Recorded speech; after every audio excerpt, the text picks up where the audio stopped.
In the last section, we got a handle on some of the basics of Go. We learned about the long form of variable creation, but then we learned that usually we're going to end up using this compacted syntax where we list the name of the variable, we say colon equals, and then the value to assign to that variable. Again, colon equals tells Go that we are about to create a new variable or initialize a new variable, and that Go needs to figure out exactly what type of data that variable needs to be. So in this case, Go is going to kind of infer that we want to make a variable of type string right here. All right, we're going to do a little bit of code cleanup. So I don't really want this extra declaration up here. So I'm going to delete the big comment. And then I don't really want to reassign a value to card. So I'm going to delete that as well. Now I want to figure out a little bit more about the basics of Go. I want to say that maybe when our main function is automatically called for us, maybe we do not immediately know what value we want to assign to the card. So I want to try defining a separate function. So a separate function besides main. And whenever main gets executed, I want to call that function and return the type, or excuse me, I should say the value of the card that we're trying to create. So essentially, rather than assigning the value of ace of spades directly to card right here, I want to call a function that will return a string of ace of spades. So let's start off by defining a new function.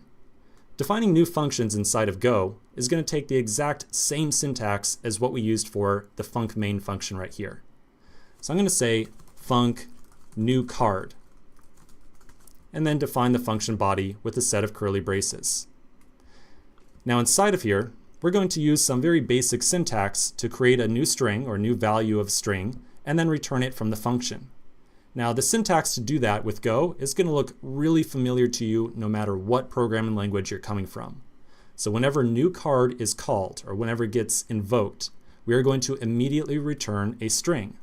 So I'll use return, and then we'll say how about 5 of diamonds, like so. And so again, no matter what programming language you're coming from, yeah, this return statement's probably going to look pretty familiar. Now to make sure that when our program is executed, we call that new card function and assign the result to card right here, I'm going to delete ace of spades and replace it with a call to the new card function that we just created. So I'll say new card, like so. Now I'm going to save this file, and when I do, VS Code is going to figure out whether or not we've got any errors in our current file. And it looks like, yeah, we've got something going wrong here. So let's hover over the return statement down here and figure out what's going on. So the error says, too many arguments to return. Have string, want, empty, or nothing. And so that message is essentially telling us that we just wrote a function that is expecting to return no data whatsoever. But we wrote in a return statement that returns a value of type string.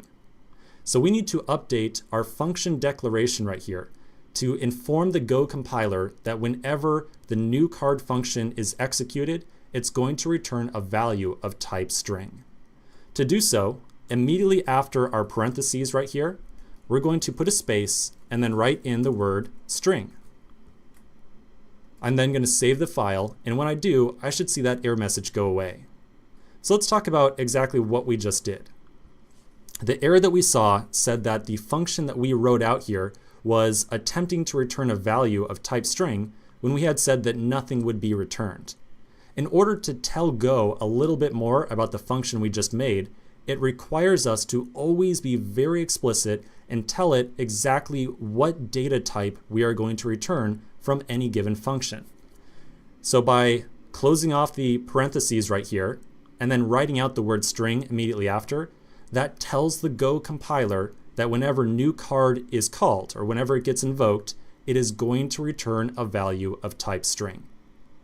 So now, when we call new card right here, if we hover over it, you'll see this little tooltip and it says, okay, new card is a function and it returns a value of type string.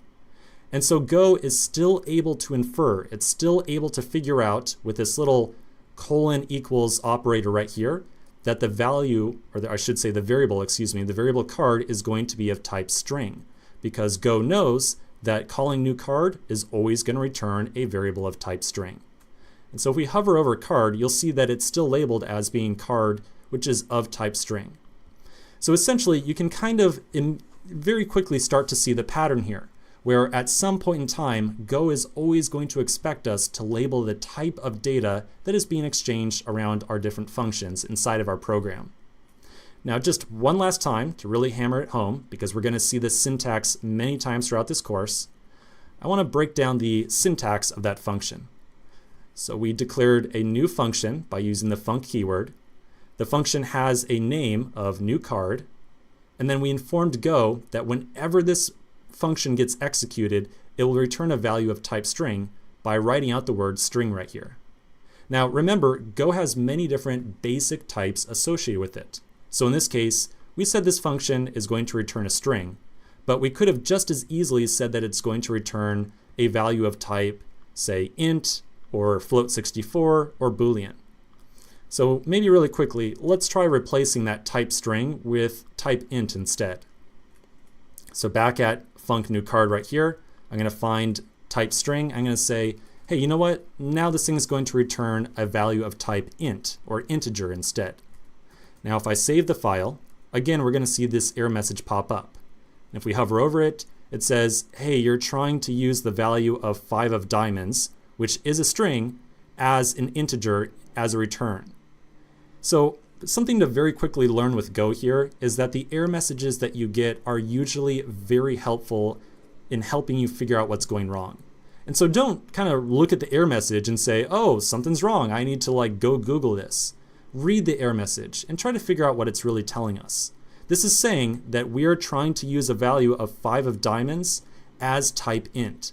But clearly this is not an integer, this is a string. And so we could fix this error by instead, say, returning an integer of 12. So now if I save this, the error message goes away. If I now hover over card, you'll see that card is now inferred to be an integer rather than the string that it was previously. Okay, so again, just a little bit of an example of using a different return type here.